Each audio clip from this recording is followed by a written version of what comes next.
Minister for Irrigation and Marketing. Minister గారు.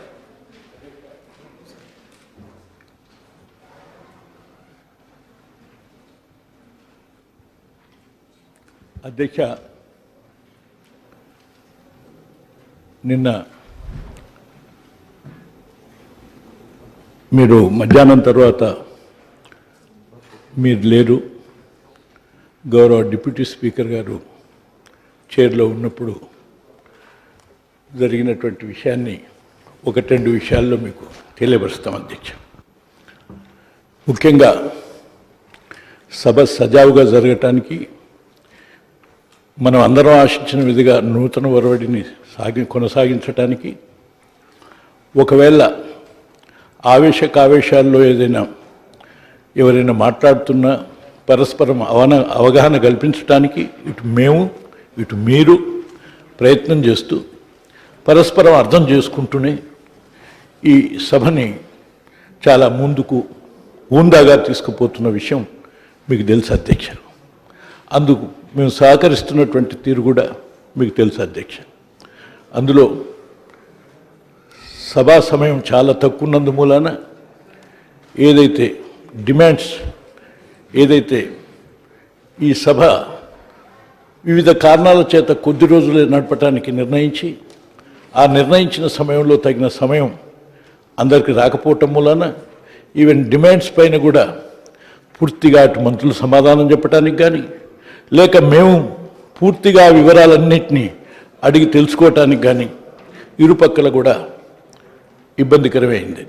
అయినప్పటికీ సాధ్యమైనంత వరకు మేము లిమిట్ చేసుకుంటూ సభని సజావుగా పూర్తి చేయడానికి ప్రయత్నిస్తున్న సంగతి మీరు ప్రత్యక్ష సాక్షులు అధ్యక్ష. ఆ సందర్భంగా గౌరవ చైర్ గారు మొత్తం సభని బ్యాలెన్స్ చేయడానికి చేస్తున్న విషయం కొన్ని నియమ నిబంధనలను వైపు జరుగుతుందా లేదా, లేదు ఏదైనా అటు ప్రభుత్వ పక్షం నుంచి ఏ మంత్రి లేచినా సమయం ఇవ్వటం, లేక ప్రతిపక్షం నుంచి ఎవరు వివరంగా మాట్లాడాలన్న సమయం లేకపోవటం, ఆ తర్వాత వారు మాట్లాడిన పూర్తి చేసిన అనంతరం వెంటనే సభ వాయిదాలు పడుతూ ఉండటం, పైగా మాకు కూడా యాజ్ ఎల్ఓపిగా పదే లేవటం అనేది కూడా మాకు కూడా గౌరవప్రదం కాదని తెలుసు అధ్యక్ష. అసలు ఇన్నిసార్లు లేచి అడగటం అనేటువంటిది ఇది నాకు డిగ్నిఫైడ్ కాదని నేను భావిస్తూనే ఉన్నాను.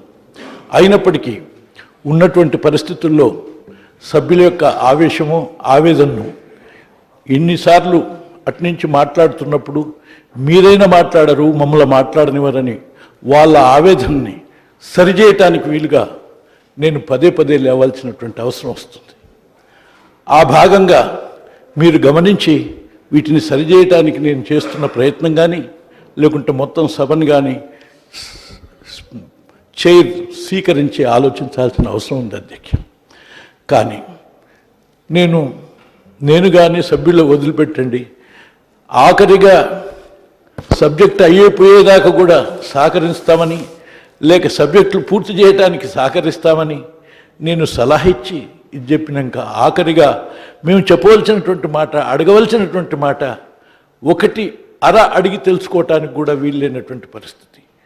ఒకవేళ సభ పూర్తి అయినాక సభ మొత్తం కలిసి చూసి చైర్ ఒకవేళ మీకు అభ్యంతరకరంగా ఉంటే అది కాదు అని మాకు సూచన ఇచ్చినట్లు అభ్యంతరం లేదు, నిబంధన ప్రకారం మమ్మల్ని నిరోధించిన అభ్యంతరం లేదు అధ్యక్ష.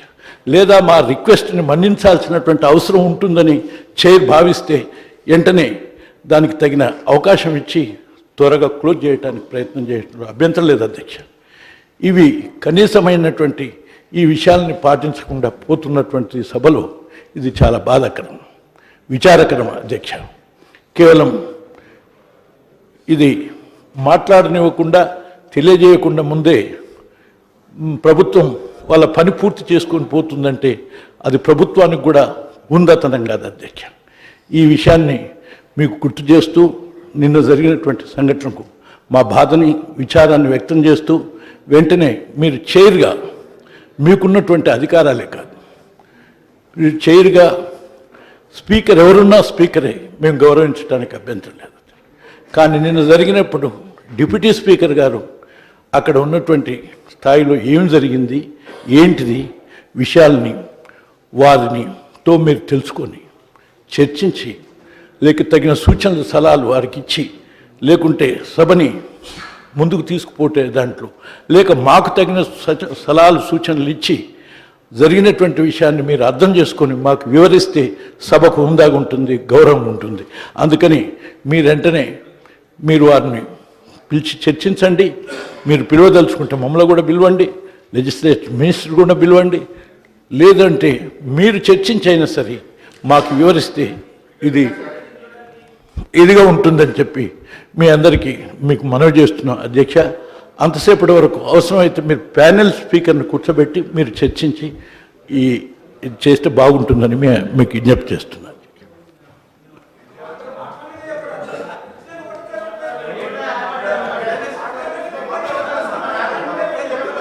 ఎల్ఓపి గారికి అవకాశం ఉంటుంది, మీకు తెలియదా కిషన్ రెడ్డి గారు? ఎల్ఓపి గారు will always have the privilege.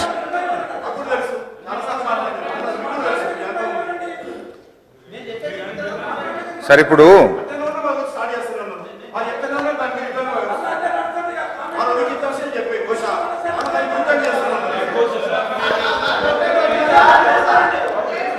ఒక నిమిషం కిషన్ రెడ్డి, నేను మాట్లాడడానికి అది ఉంటే సార్ చైర్ అనుమతితో మీరు మాట్లాడండి, మాకేం అభ్యంతరం లేదు. చైర్ అనుమతితో మీరు మాట్లాడండి, మాకు అభ్యంతరం లేదు అన్న. నాకు అవకాశం ఇచ్చారు చైరు, నన్ను కంప్లీట్ చేయనియండి సార్. ఇప్పుడు గౌరవ ఎల్ఓపి గారు, మినిస్టర్ గారు మీరు ఒక్క మాట్లాడు సార్. గత ఒక సాంప్రదాయం ఈ శాసనసభలో ఉండే సార్. ఇప్పుడు చాలా తక్కువ పార్టీలు ఉన్నాయి. గతంలో వారు కూడా తెలుసు, మీకు కూడా తెలుసు sir. CPI, CPM, CPI ML, BSP, TDP, TRS, MIM, Praja Rajyam, YSRCP, ఇన్ని పార్టీల వల్ల ఏదైనా ఇష్యూ వస్తే రాజేందర్ గారు కూడా ఫ్లోర్ లీడర్గా ఉన్నారు. ఎన్నిసార్లు అభిప్రాయాలు తీసుకున్నారో శాసనసభలో ఆన్ రికార్డుగా వారందరికీ తెలుసు. ఇప్పుడైతే ఏదన్నా ఫ్లోర్ లీడర్గా ఏదైనా మాట్లాడదామంటే ఎప్పుడు అవకాశం ఇవ్వరు సార్. మేము సభకు సహకరిస్తాము తప్ప సభకు నియమాలకు విరుద్ధంగానో లేకపోతే సభా నియమాలకు వ్యతిరేకంగానో మేము మాట్లాడితే మీరు చర్య తీసుకోవచ్చు. ఆ రకంగా ఒక డెమోక్రసీ సిస్టంలో, పార్లమెంటు వ్యవస్థలో రాజకీయ పార్టీలు కానీ లేకపోతే సభ్యుల అభిప్రాయాలు కానీ పరిగణ ఏదైనా చిన్న చిన్న విషయాలకు కూడా టోటల్గా నిర్దాక్షిణ్యంగా మీరు అంటే మీరంటే మేము గౌరవం మీకు క్షమించాలి, ప్రతిపక్ష పార్టీలకు ఏమాత్రం గౌరవం లేకుండా చూస్తున్నారు సార్. తప్పకుండా నిన్న జరిగినటువంటి సంఘటన కానీ అనేక సార్ ఒకసారి మాట్లాడుతున్నప్పుడు సార్ నేను ఒక్క ఉపన్యాసం ఇస్తే 10 సార్లు మైక్ కట్ చేస్తే ఎట్లా అనిపిస్తుంది సార్? మేము 10 సార్లు, ఒకసారి 2 సార్లు 3 సార్లు అనుకోవచ్చు. 10 టైమ్స్ అట్లా ఒక్కొక్కసారి మైక్ కట్ చేస్తే బాధ అనిపిస్తుంది మాకు. మేమేమో అన్డెమోక్రటిక్ సిస్టంలో మాట్లాడితే మీరు మైక్ కట్ చేయొచ్చు సార్. మాట్లాడతాం సార్, తప్పకుండా మాట్లాడతాం. ఈ శాసనసభ ఉన్నదే ప్రజల కోసం, ఈ శాసనసభ ఉన్నదే ప్రజల కోసం. ప్రజా సమస్యలు మనం ఇక్కడ మీరు ఏం చెప్పారు సార్? మీరున్నారు సార్, మీరు సభలో ఎంతసేపు అయినా మాట్లాడండి, ఏదైనా మాట్లాడండి, ప్రజా సమస్యల మీద మాట్లాడండి. ఈ ప్రభుత్వం జవాబు చెప్పడానికి సిద్ధంగా ఉంది. మీ సమక్షంలో జరిగిన విషయం చెప్తున్నా సార్. ఈ ప్రభుత్వం జవాబు చెప్పడానికి సిద్ధంగా ఉంది, చర్చలకు సిద్ధంగా ఉంది. గతసారి అయితే ప్రతిపక్ష పార్టీలు పరిగెత్తిపోయినాయని కూడా చెప్పారు. కాబట్టి సార్ మేము నిజంగా మేము ప్రజల ఇష్యూ మాట్లాడకుండా రాజకీయపరమైన అంశాలు మాట్లాడితే మీరు ఒప్పుకోవచ్చు సార్.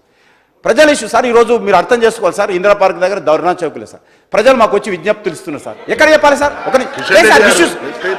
ఇష్యూస్ ఎవరు చెప్పాలి సార్? మీకు కాకుండా నిన్నటి ఇష్యూ గురించి ఏదన్నా మీరు సార్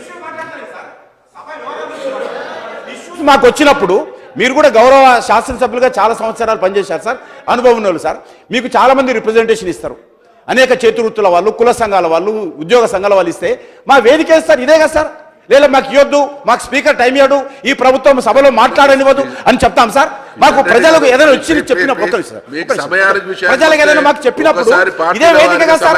ఒక ప్రజాప్రతినిధిగా, ప్రజల నుంచి ఎన్నుకున్నటువంటి ప్రజాప్రతినిధిగా మాకు వచ్చినటువంటి విజ్ఞప్తులు మీకు చెప్పకుండా మేము ఎవరు చెప్పుకుంటాం సార్? మా కోసం మీరు వినకపోతే ఎట్లా? ప్రజల యొక్క ఆవేదన ఇక్కడ తెలియజేయకుండా మేము ఎక్కడ తెలియాలా? కాబట్టి ఖచ్చితంగా మా మీద బాధ్యత ఉంటుంది సార్. ప్రతిపక్ష పార్టీలుగా ప్రజల సమస్యలు ఏమైనా మా దగ్గరకు వచ్చినప్పుడు మీ ద్వారా ఈ ప్రభుత్వానికి తెలియజేస్తాము, ఈ శాసనసభ ద్వారా ప్రభుత్వానికి తెలియజేస్తాము. ఆ బాధ్యత మాకుంటుంది సార్. అంతే తప్ప మేము వేరే ఏమైనా మాట్లాడుతున్నాం సార్? సభ గౌరవ ఎల్ఓపి అందరూ కూడా ఒకటి గమనించాల్సిన అవసరం ఏంటంటే, ప్రభుత్వము ఎంత డెమోక్రటిక్గా ఉంది, సభ సజావుగా జరగడానికి ప్రభుత్వం కూడా ఇచ్చిపుచ్చే ధోరణితో మేము అధికార పక్షమైన ఎంత ఇచ్చిపుచ్చుకునే దూరంలో ఉన్నామో ఒకసారి సభ్యులు కూడా గమనించాలి. వాస్తవానికి సభలో టైం ఎలా కేటాయిస్తాం అధ్యక్ష? సభ్యుల యొక్క సంఖ్య ఆధారంగా ఆయా పార్టీలకు సమయాన్ని మనం కేటాయిస్తాం అధ్యక్ష. నిన్న గౌరవ ఉపసభాపతి గారు ఎంత పాజిటివ్గా ఉన్నారో అనడానికి ఒక చిన్న ఉదాహరణ చెప్తా అధ్యక్ష. నిన్న మొత్తంగా జరిగిన పద్దుల మీద జరిగిన డిస్కషన్లో టీఆర్ఎస్ పార్టీ తరఫున 25 నిమిషాలు మాట్లాడినాం అధ్యక్ష. కాంగ్రెస్ పార్టీ తరఫున 1 గంట 35 నిమిషాలు మాట్లాడినారు. నిన్న మాకు సమయం ఇయ్యలేదు అని వాళ్ళు మాట్లాడితే ఎంత మేరకు సభ అధ్యక్ష? అంటే మేము నిన్న యాక్చువల్గా 5 గంటల క్యాబినెట్ మీటింగ్ ఉంటే గంట వాయిదా వేసుకొని 6 గంటల క్యాబినెట్ మీటింగ్ పెట్టుకొని ప్రతిపక్షానికి ఎక్కువ సమయం ఇచ్చి ఎక్కువగా క్లారిఫై చేసి ఇష్యూను చక్కగా ముగించాలని మా ప్రయత్నం ఉపసభాపతి గారు ఎన్నిసార్లు చేసిందో మీరు ఒక్కసారి గుర్తు తెచ్చుకోవాలి. గౌరవ ప్రతిపక్ష నాయకులు 5 సార్లు లేస్తే 5 సార్లు ఒక మంత్రిగా వారి మీద గౌరవం కొద్ది కూర్చున్నాం. వారు ఏం చెప్పినా ఆ సూచనను మేము స్వీకరించాం. ప్రతిపక్ష నాయకులు రామ్మోహన్ రెడ్డి గారికి అవకాశం ఇవ్వండి అన్నారు. అప్పటికే 2 సభ్యులు మాట్లాడిన ఉపసభాపతి గారు చాలా పాజిటివ్గా 3వ సభ్యులు రామ్మోహన్ రెడ్డి గారికి అవకాశం ఇచ్చారు. ప్రతిపక్ష నాయకులు అరుణ గారికి అవకాశం ఇవ్వాలి అన్నారు. అయినా సమయం తక్కువ ఉన్న ఉపసభాపతి గారు అరుణ గారికి అవకాశం ఇచ్చారు. అంటే ఎంత పాజిటివ్గా గవర్నమెంట్ ఉందో అది మొత్తం కూడా మర్చిపోయి ఇది ఏదో కేవలం జరగలేదంటున్నారు. వాస్తవానికి నిన్న వారు జానారెడ్డి గారు ఒక సందర్భంలో లేచి సమయం తక్కువ ఉంది, మిగతా పద్దులన్నీ రేపు చేసుకుందాము, దీని వరకు చేద్దామంటే దానికి కూడా వెంటనే మేము లేచి మేము అంగీకరిస్తున్నాము, రేపు మిగతా పద్దులన్నిటి మీద కూడా చర్చిద్దామని చెప్పి దాన్ని కూడా మేము అంగీకరించినాము. ఏ విషయంలోనైనా మీరు బల్లలు కొట్టొద్దంటే కూడా చేతులు కట్టుకొని మేము కూర్చున్నాం, అది కూడా మీరు చూసిండ్రు. అది ఏ విషయంలో మేము లేము. నిన్న అధ్యక్ష 37 నిమిషాలు టీఆర్ఎస్ పార్టీ, కాంగ్రెస్ పార్టీ 1 గంట 35 నిమిషాలు, ఎంఐఎం పార్టీ 27 నిమిషాలు, 5 సభ్యులున్న మా కిషన్ రెడ్డి గారు మేమేదో అప్రజాస్వామికంగా వ్యవహరిస్తున్నారు అన్నారు. 46 నిమిషాలు మాట్లాడింది. వాళ్ళు ఉన్నది 5 సభ్యులు, బీజేపీ సభ్యులు నిన్న 46 నిమిషాలు మాట్లాడారు. తెలుగుదేశం పార్టీ 23 నిమిషాలు మాట్లాడారు. సిపిఐఎం పార్టీ 13 నిమిషాలు మాట్లాడినారు. అంటే ఈ రకంగా ఉపసభాపతి గారు ఉన్న సమయంలో అతి తక్కువ సమయం ఎవరికి ఇచ్చిందంటే అతి ఎక్కువ సభ్యులు ఉన్నటువంటి టీఆర్ఎస్ పార్టీకి 25 నిమిషాలు ఇచ్చి విపక్షాలు ఎక్కువగా మాట్లాడడం ద్వారా ప్రజాస్వామికంగా ఉంటుంది, ఇంకా ఎక్కువ ఇష్యూస్ క్లారిఫై చేయొచ్చు అని చెప్పి అంత బాగా అవకాశం ఇచ్చి వారు అంత బాగా సభ నడుపుతుంటే ఈ రకంగా వారి పట్ల మాట్లాడడాన్ని మాత్రం మేము చాలా తీవ్రంగా ఖండిస్తా ఉన్నాం. ఇది మంచి సంప్రదాయం కాదని చెప్పి మేము మనవి చేస్తా ఉన్నాం. తర్వాత అధ్యక్ష డిమాండ్స్ కూడా నిన్న పాస్ కాలేదు. డిమాండ్స్ కూడా వారు ఏం చెప్పిండ్రు, ఓటింగ్ జరగలేదు, నిన్న బిల్ మనం పాస్ కూడా చేయలేదు. ఈరోజు 5 మిగతా సబ్జెక్ట్స్ మీద డిస్కషన్ అయిన తర్వాత మనం పాస్ చేసే అవకాశం ఉంటుంది. ఇంకోటి మరి క్లారిఫికేషన్స్కు టైం ఇయ్యలేదు అని అన్నారు. వాస్తవానికి నిన్న జీవన్ రెడ్డి గారు క్లారిఫికేషన్కు టైం తీసుకొని క్లారిఫికేషన్ మీద 20 నిమిషాలు క్లారిఫికేషన్ అడిగినారు జీవన్ రెడ్డి గారు. మా సోదరిమణి అరుణ గారు దాదాపు 10 నిమిషాలు వారు కూడా మాట్లాడినారు రిప్లై తర్వాత. మీకు అవకాశం ఇవ్వలేదనేటువంటిది కరెక్ట్ కాదు. మొత్తం సభలో కూడా ఈ సెషన్లో ఇప్పటిదాకా జరిగిన డిస్కషన్ చూస్తే టీఆర్ఎస్ పార్టీ సభ్యులు మాట్లాడింది 6 గంటల 35 నిమిషాలు అయితే కాంగ్రెస్ పార్టీ సభ్యులు మాట్లాడింది 7 గంటల 35 నిమిషాలు. మీకంటే మేము దాదాపు 5 అంతలు 6 అంతలు ఉన్నాం. అయినా కూడా మాకంటే సరే ఎన్ని అంతలు సబ్జెక్టు కరెక్షన్ ఓకే, ఆ విషయంలో నాకేం అబ్జెక్షన్ లేదు. మీకంటే చాలా ఎక్కువ మంది ఉన్నాం. అయినా ఇవాళ మీరు గౌరవ ప్రతిపక్షం మీద ఉండేటువంటి గౌరవం కొద్దీ 6 గంటల 35 నిమిషాలు టీఆర్ఎస్ మాట్లాడితే 7 గంటల 35 నిమిషాలు కాంగ్రెస్ పార్టీ మాట్లాడింది. పక్క శాసనసభలో ఏం జరుగుతుంది? ఎల్ఓపి గారి మైకు ఎన్నిసార్లు కట్ అవుతుందో ఒకసారి పక్క శాసనసభలో చూడండి. పక్క శాసనసభలో ఎల్ఓపి గారి మైకే కట్ చేసేస్తున్నారు. కానీ ఇక్కడ అట్లా ఉండొద్దు.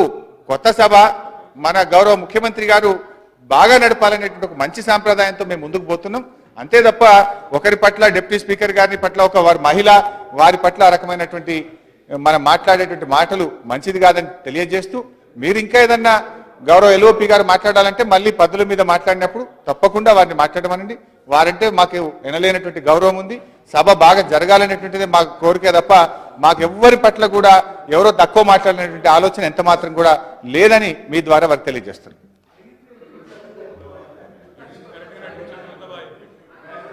జానెట్ సాబ్.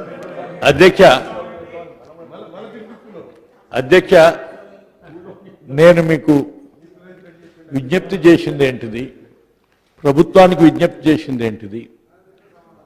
రెండోది అధ్యక్ష, నేను పలుసార్లు లేచినాను కానీ నేను ఆ సబ్జెక్టు మీద ఒక్క మాట కూడా మాట్లాడలేదు. కానీ సభ్యుల యొక్క ఆందోళన వాళ్ళని సరిచేస్తూ సమయం ఇవ్వమని కోరినాను తప్ప నేను మాట్లాడలేదు.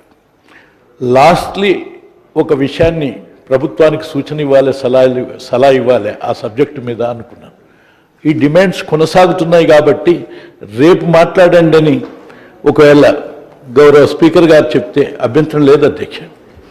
లేదు ఈ సబ్జెక్ట్ కంటిన్యూ అవుతుంది రేపు అని చెప్తే అవసరం, లేక సమయం ఎక్కువైంది, క్యాబినెట్ మీటింగ్ ఉంది, వెళ్తారని చెప్పి మాకు తెలియజేస్తే అభ్యంతరం లేదు అధ్యక్ష.